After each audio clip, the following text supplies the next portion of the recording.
जय हिंद मेरे प्यारे दोस्तों, हमारे इस चैनल नेक्स्ट टाइम में आपका स्वागत है। देखिए 17 नवंबर 2023 को स्टेट बैंक ऑफ इंडिया के द्वारा आपके लिए लगभग 8,000 से ज़्यादा पोस्टों के लिए टोटल बात करेंगे तो 8,283 पोस्टों के लिए यहाँ पर नोटिफिकेशन अपडेट कर दिया गया है।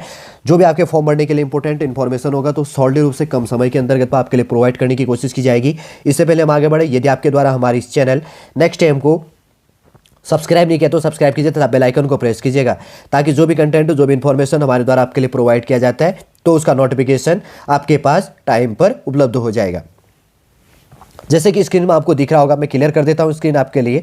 जैसे यहाँ पर स्क्रीन पर आपको दिख रहा होगा recruitment of junior associated base के अंतर्गत पे कस्टमर सपोर्ट बेस के लिए एंड सेल्स के लिए यहाँ पर एडवर्टीजमेंट अपडेट है 17 नवंबर 2023 को। फॉर्म भरने का डेट स्टार्ट है 17 नवंबर 2023 से लेकर 7 दिसंबर 2023 तक आप फॉर्म भर सकते हैं। और इसके बाद की बात करेंगे तो अगर इसके प्रीलिम्स बेस की बात करेंगे तो प्रीलिम्स का आपका एग्जाम जनवरी में हो जाएगा और मेंस का एग्जाम जो आपका होना है फरवरी 2024 में आपका एग्जाम हो जाएगा। और यहाँ पर जो वैकेंसी बटी हुई है, जैसे कि यहाँ पर स्क्रीन पर आपको लिखा हुआ दिख रहा होगा, रेगुलर वैकेंसी है और बैकलॉग वैकेंसी यहाँ पर बटी हुई है।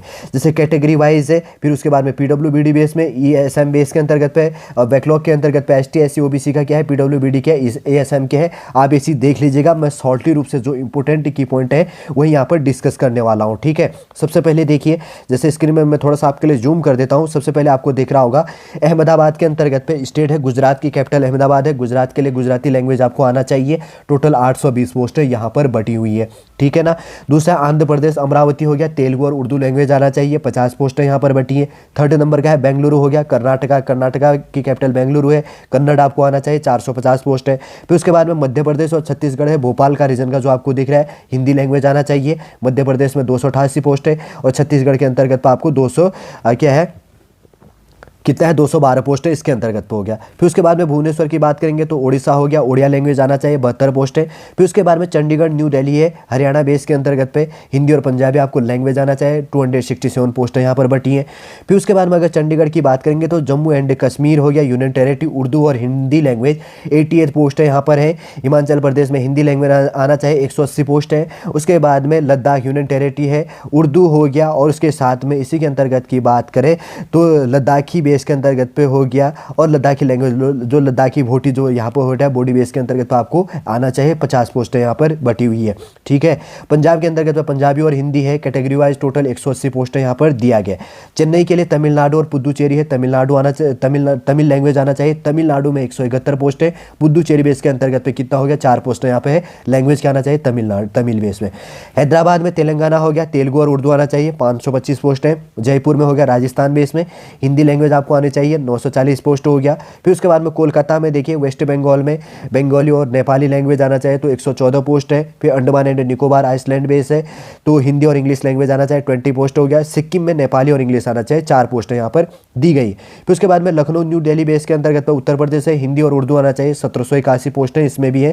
फिर उसके बाद में महाराष्ट्र बेस के अंतर्गत मुंबई मेट्रो के लिए महाराष्ट्र बेस का है तो मराठी लैंग्वेज आपको आनी चाहिए, 100 पोस्टें यहाँ पर बटी हुई हैं। अब देखिए न्यू दिल्ली बेस के अंतर्गत पे दिल्ली और उत्तराखंड बेस है, हिंदी लैंग्वेज आना चाहिए तो दिल्ली के लिए 437 पोस्ट है, उत्तराखंड के लिए कितनी है, 215 पोस्टें यहाँ पर बटी हुई है। फिर उसके बाद में नॉर्थ ईस्टर्न बेस के अंतर्गत की बात करेंगे तो अरुणाचल प्रदेश में इंग्लिश है तो 69 पोस्टें यहाँ पे है। असम बेस के अंतर्गत पे असामीज बेस के अंतर्गत पे बंगाली और बोडो लैंग्वेज आना चाहिए, 430 पोस्ट हो गया। मणिपुर में मणिपुरी और इंग्लिश आना चाहिए, 26 पोस्ट हो गया। मेघालय में इंग्लिश लैंग्वेज आपको आना चाहिए, गारो खासी लैंग्वेज आना चाहिए, 77 पोस्ट हो गया। फिर मिजोरम की बात करेंगे तो मिजो लैंग्वेज आपको आनी चाहिए और 17 पोस्टें इसमें दी गई है। फिर उसके बाद में नागालैंड में इंग्लिश लैंग्वेज आपको आना चाहिए, 40 पोस्टें इसमें भी दी गई है। और उसके बाद में त्रिपुरा की बात करें तो यहाँ पे बंगाली आपको लैंग्वेज आना चाहिए और कोकोबोरोक बेस का लैंग्वेज आपको आना चाहिए, 26 पोस्टें इसमें दी गई है। फिर बिहार पटना बेस में पटना और झारखंड का है तो हिंदी और उर्दू आना चाहिए, झारखंड में हिंदी और संथाली लैंग्वेज, बिहार में 415 पोस्टें और झारखंड में 165 पोस्टें यहाँ पर दी गई हैं। और तिरुवनंतपुरम, अब ऐसा नहीं है कि आपको हिंदी भी आना चाहिए उर्दू भी आना चाहिए, मतलब इन चीज़ों से आपका कॉम्बिनेशन रहना चाहिए ताकि आप जो भी कस्टमर आए तो उससे डील कर सको आने वाले समय में, कहने का मतलब ये हुआ जो भी लैंग्वेज आपका है। फिर उसके बाद में तिरुवनंतपुरम हो गया, हापुरम बेस के अंतर्गत पे केरला हो गया और उसके बाद में लक्षद्वीप, केरला के अंतर्गत में 47 पोस्ट और लक्षद्वीप के अंतर्गत पे कितनी 3 पोस्टें यहाँ पर बटी हुई है। देखिए टोटल 8,283 पोस्ट है, जिसमें सबसे पहले यहाँ पे शेड्यूल कास्ट के लिए कितनी पोस्ट है, 1284 पोस्ट है। शेड्यूल ट्राइब के लिए 748 पोस्ट है। फिर ओबीसी के लिए 1919 पोस्ट है।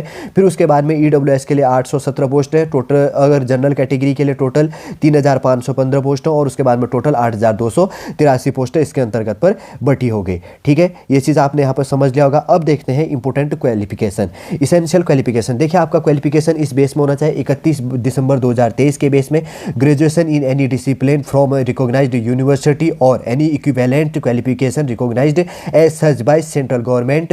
ठीक है, सेंट्रल बेस के अंतर्गत पे candidates having integrated dual degree IDD जिसको कहा जाता है certificate should ensure that the date of passing the IDD is on of before 31/2023 के बेस में आपके पास में डिग्री आपके पास में होनी चाहिए, तब आप इसके लिए एलिजिबल है। देखिए जो अपेयरिंग स्टूडेंट है फाइनल ईयर में, तो उनके लिए क्या नोटिफिकेशन है, those who are in the final year semester of their graduation may also apply provisional subject to the candidate that if provisional selected. मतलब आपको प्रोविजनल सर्टिफिकेट उसके बाद में प्रोवाइड करना होगा अगर आपका जब सिलेक्शन बेस के अंतर्गत पे नहीं है। अगर आप फाइनल ईयर में है, फाइनल सेमेस्टर में है 31/2023 के बेस में, तो आप इसके लिए एलिजिबल है। ठीक है, ये चीज़ भी आपको समझ में आ गया होगा। देखिए जैसे थोड़ा सा कैटेगरी वाइज दिया जाता है।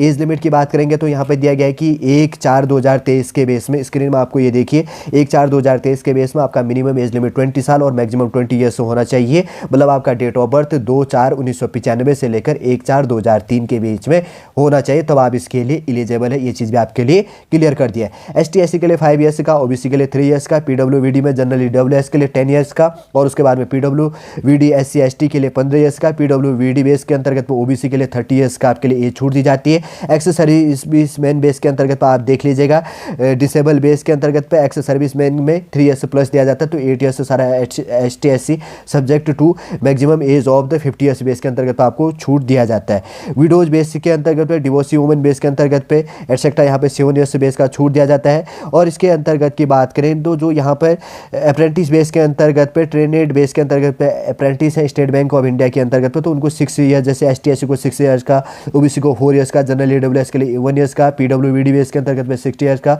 PWVD OBC बेस में 14 ईयर्स का, PWVD जनरल और EWS के लिए 11 ईयर्स का यहाँ पर छूट भी दिया जाता है। ठीक है, आपने इसके अंतर्गत पे जो एलिजिबिलिटी क्राइटेरिया है वो चीज़ भी, एज लिमिट संबंधी आपने इसके अंतर्गत पर भी समझ लिया होगा और इसेंशियल क्वालिफिकेशन भी मैंने शॉर्टली आपके लिए प्रोवाइड कर दिया है। ठीक है, अब आप कन्फ्यूजन मत कीजिएगा, नहीं तो वीडियो पूरा और पढ़ना पड़ेगा।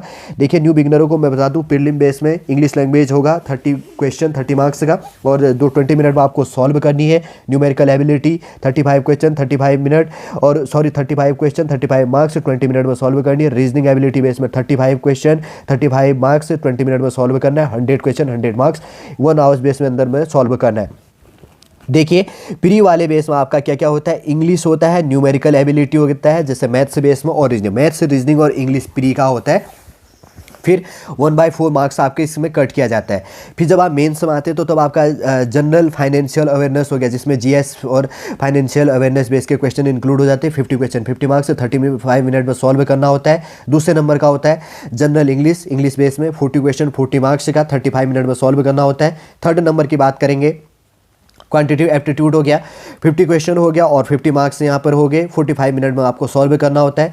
फोर्थ नंबर की बात करेंगे तो reasoning abilities and computer aptitude base में, जिसमें 50 क्वेश्चन और उसके बाद में 60 मार्क्स का यहाँ पर होता है। 45 मिनट के अंतर्गत पर सॉल्व करना होता है। 190 मिनट के अंतर्गत पर 200 क्वेश्चन 2 घंटा 40 मिनट के अंतर्गत पर आपको सॉल्व करना होता है मेन्स बेस में। ठीक है, आप समझ गए होंगे। आप जिस स्टेट से हैं वहाँ का ये लैंग्वेज बेस दिया गया, आप ये भी देख लीजिएगा इसमें। ठीक है ना, थोड़ा सा पॉज करके बाद में शॉर्टली आपको बता दिया गया है। अब देखते हैं और क्या चीज़ निकल के आता है। फॉर्म फीस की बात करेंगे, जनरल OBC तथा EWS को 750 रुपये फॉर्म फीस पे करना है। जनरल OBC और EWS को 750 रुपये फॉर्म फीस, और कैटेगरी जो भी इसके लिए एलिजिबल है उसको कोई भी फॉर्म फीस यहाँ पर पे नहीं करनी है। ये चीज़ भी आपको क्या करना है, ध्यान रखनी है। ठीक है, और टेंटेटिव जो एग्जाम बेस है तो ये आप देख लीजिएगा, कोई इतना इंपॉर्टेंट है नहीं। जब आप फॉर्म भरेंगे तो अब आप ऑटोमेटिकली रूप से जान जाएंगे। एक चीज़ मैं आपको यहाँ पर फाइनली क्लियर कर देता हूँ, मैंने आपके लिए इंपॉर्टेंट कितनी वैकेंसियाँ वो चीज़ प्रोवाइड करी, कब से कब आपको फॉर्म भरना है। 17 तारीख से लेकर 17 नवंबर से लेकर 7 दिसंबर तक आपको फॉर्म भरना है टोटल।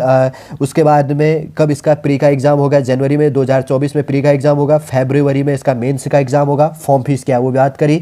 1/4/2023 के बेस में मिनिमम एज लिमिट क्या होगी और मैक्सिमम एज लिमिट क्या होगा ये बात करा। और कैटेगरी वाइज क्या वैकेंसी बटी है इस चीज़ के लिए हमने बात करी। और किस स्टेट के अंतर्गत पे किस लैंग्वेज को मांगा गया है ये चीज़ भी हमने साथ साथ में आपके लिए डिस्कस करा। और उसके साथ में क्या चीज़ें इंक्लूड करी थी और इसका सिलेबस क्या है न्यू बिगिनरों के लिए वो चीज़ क्लियरली रूप से पूरा प्रोवाइड कर दिया, जो भी आपके फॉर्म भरने के लिए इंपॉर्टेंट हो जाता है। उम्मीद करूंगा दोस्तों स्टेट बैंक ऑफ इंडिया के अंतर्गत पे 8,000 लगभग 8,283 पोस्टों के लिए जो रिक्रूटमेंट यहाँ पर अपडेट किया गया है, जो भी आपके फॉर्म भरने के लिए important instruction based state bank of India के द्वारा प्रोवाइड किया गया था, वही हमारे द्वारा आपके लिए सॉलिड रूप से प्रोवाइड करने की कोशिश की गई है। उम्मीद करूंगा दोस्तों आज का वीडियो इन्फॉर्मेशन आपको सॉलिड रूप से समझ में आया होगा और अच्छा लगा होगा। यदि आज का इन्फॉर्मेशन आपको अच्छा लगता है तो लाइक कीजिएगा, कमेंट कीजिए और हमारे इस चैनल नेक्स्ट एम को सब्सक्राइब कीजिएगा। वापस हम नेक्स्ट क्लास के अंतर्गत आपसे मिलेंगे। जय हिंद, जय भारत।